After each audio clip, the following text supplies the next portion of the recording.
चलिए बच्चों, आज हम बात करने वाले हैं कक्षा 9वीं की प्रश्नावली 2.3 में। हम 2.3 के 4 प्रश्नों को देखेंगे। वीडियो में आप अंत तक बने रहें ताकि आपको ये चारों सवाल अच्छे से समझ में आ सके। तो चलिए हम शुरू करते हैं। पहले नंबर को देखेंगे। बताइए कि निम्नलिखित बहुपदों में से आपके 4 बहुपद दिए होंगे बच्चों, और उसमें से पता लगाना है किस बहुपद का एक गुणनखंड x माइनस एक्स प्लस 1 होगा, है ना। तो x प्लस 1 हमारा कौन से बहुपद का एक गुणनखंड होगा, उसे हमें पता लगाना है। तो आप सबसे पहले क्या करेंगे, x प्लस 1 बराबर 0। तो x का मान निकाल लेंगे।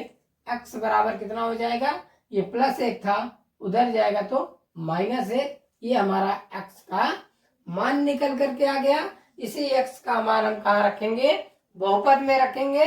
तो बहुपद में यदि हमारा मान रखने पर 0 आता है तो हम कहेंगे ये जो x प्लस 1 है बच्चों, यह हमारा गुणनखंड का बहुपद का गुणनखंड होगा, है ना। तो चलिए हम स्टार्ट करते हैं। तो लिखेंगे x का मान बहुपद में रखने पर, रखिए बहुपद में मान, तो क्या हो जाएगा, ax की घात 3 है तो क्या लिखेंगे, माइनस 1 की घात 3 प्लस एक्स स्क्वायर है, क्या रखेंगे, माइनस 1 का स्क्वायर, और प्लस एक्स है मतलब माइनस 1 रखेंगे, प्लस का 1 रखेंगे। अब इसको हमें हल करना है। हल करते हैं। माइनस 1 की घात 3, माइनस 1 गुणे माइनस 1 गुणे माइनस 1 क्या हो जाएगा, minus plus minus minus plus, और प्लस माइनस माइनस में उत्तर आएगा माइनस 1 की घात 3 मतलब माइनस 1 ही होगा। और 1 का वर्ग माइनस माइनस प्लस हो जाएगा और प्लस 1 ही होगा। और प्लस माइनस माइनस और 1 प्लस का 1। अब ये देखिए, प्लस से माइनस कट गया, माइनस से प्लस कट गया। इसका उत्तर हमारा कितना आया बच्चों, 0 आया। यदि आपके प्रश्न को हल करने पर यदि 0 आता है तो इसको कहेंगे यह एक गुणनखंड है। बहुपद का गुणनखंड x माइन प्लस 1 है ना। इस बहुपद का गुणनखंड ये होगा, है ना। यदि हमारे बहुपद को हल करने पर, यदि हमारे बहुपद को हल करने पर 0 प्राप्त नहीं होता है, कोई अन्य मान प्राप्त होते हैं, तो हम कहेंगे यह बहुपद का गुणनखंड नहीं होगा। तो चलिए हम इसी प्रकार दूसरे नंबर बहुपद को देखते हैं और इसका मान क्या आता है। तो लिखेंगे हम x प्लस 1 बराबर 0। तो x बराबर क्या हो जाएगा, माइनस का 1, वही मान रखेंगे। तो माइनस 1 की घात 4 प्लस माइनस 1 की घात 3 प्लस यहाँ रखिए माइनस 1 की घात 2 प्लस माइनस 1 और प्लस का 1। इस मान को हम हल कर देंगे और उत्तर अपना प्राप्त कर लेंगे, है ना। तो माइनस 1 की घात 4 होगा बच्चों। माइनस 1 गुणे माइनस 1 क्या होता है, माइनस माइनस प्लस में उत्तर आएगा, 1 1 कम 1, है ना। तो यदि घात आपकी सम संख्या में होगी तो हमारा उत्तर प्लस में आता है ना। तो ये बात आप जानते होंगे। माइनस की घात एक सम संख्या है तो क्या हो जाएगा, 1 प्लस में उत्तर आएगा, मतलब 1 की घात हम कितनी भी बार कर दें हमारा उत्तर 1 ही आएगा, ठीक है। अब प्लस ये देखिए, इसकी घात एक विषम संख्या है तो क्या होगा, माइनस 1 प्राप्त होगा, है ना। और माइनस प्लस का गुणा कर देंगे तो माइनस ही होगा, ठीक है। और माइनस की घात एक सम संख्या में है तो उत्तर भी हमारा किस में आएगा, प्लस में आएगा, और प्लस का प्लस ही हो जाएगा, और 1 और प्लस माइनस माइनस हो जाएगा, और ये 1 हो जाएगा, और प्लस का 1। इसको हम काट देंगे, प्लस 1 से माइनस 1 कट जाएगा, प्लस 1 से माइनस 1 कट जाएगा, और बचेगा क्या, 1। तो यह जो है बहुपद का, यह बहुपद का गुणनखंड नहीं है ना। तो ये हमारा बहुपद का गुणनखंड नहीं होगा। चलिए हम तीसरे और चौथे सवाल को देखते हैं। हम तीसरे नंबर को देखते हैं। तीसरा नंबर है हमारा x की घात 4 प्लस x 3x की घात 3 plus 3x square plus ax plus 1। यह क्या है?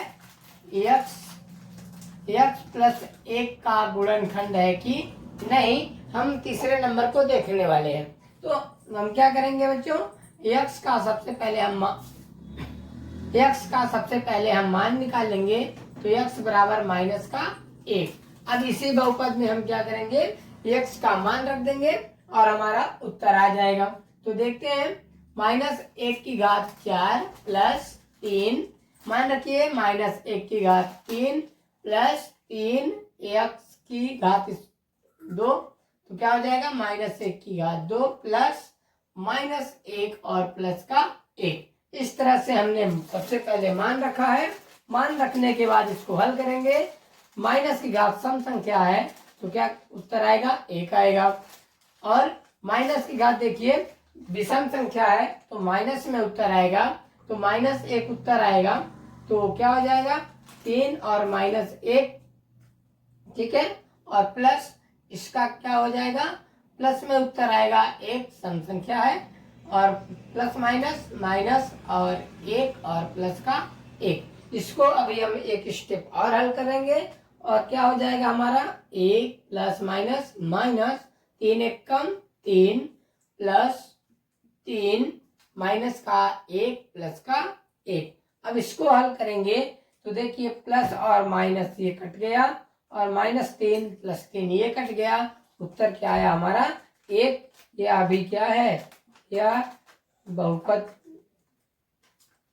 या x प्लस 1 का गुणनखंड, यह बहुपद x प्लस 1 का गुणनखंड नहीं है ना। इसी प्रकार हम चौथे सवाल को देखेंगे। चौथा नंबर में क्या रखेंगे, x प्लस 1 बराबर 0। तो x बराबर क्या हो जाएगा, माइनस का 1, ठीक है। तो x का मान रख देंगे हम, क्या हो जाएगा, माइनस 1 की घात 3 माइनस 1 की घात 2 माइनस क्या हो जाएगा, 2 प्लस अंडर रूट 2 और माइनस 1 और प्लस का अंडर रूट 2। इसको हल करेंगे, एक विषम संख्या है तो माइनस 1 प्राप्त होगा और इसको हल करेंगे तो एक सम संख्या प्राप्त होगी 1 और माइनस 2 और माइनस का गुणा हो जाएगा, क्या हो जाएगा, 1 plus minus minus plus minus under root 2 और इसका गुणा करेंगे, क्या हो जाएगा, 2 प्लस अंडर रूट 2 और ये माइनस का गुणा कर देंगे तो क्या हो जाएगा, इधर 2 का माइनस 1 के साथ तो माइनस 2 और प्लस का इसके साथ करेंगे तो माइनस 2 और प्लस का अंडर रूट 2 हो जाएगा, ठीक है। और ये माइनस 1 और माइनस 1 ये कितना हो जाएगा, माइनस माइनस प्लस 2 और प्लस अंडर रूट 2 और प्लस का अंडर रूट 2। इसमें क्या हो जाएगा, 1 1 माइनस 2 आएगा, प्लस का 2 और प्लस का अंडर रूट 2 और प्लस का अंडर रूट 2। तो ये देखिए कट रहे हैं बट ये जुड़ रहे हैं, 2 अंडर रूट 2। तो यह भी क्या है, गुणनखंड नहीं है। यह बहुपद में x प्लस 1 का गुणनखंड नहीं है ना। इस तरह से हमने चारों प्रश्नों को देखा। मिलते हैं अगले वीडियो में, तब तक के लिए जय हिंद जय भारत।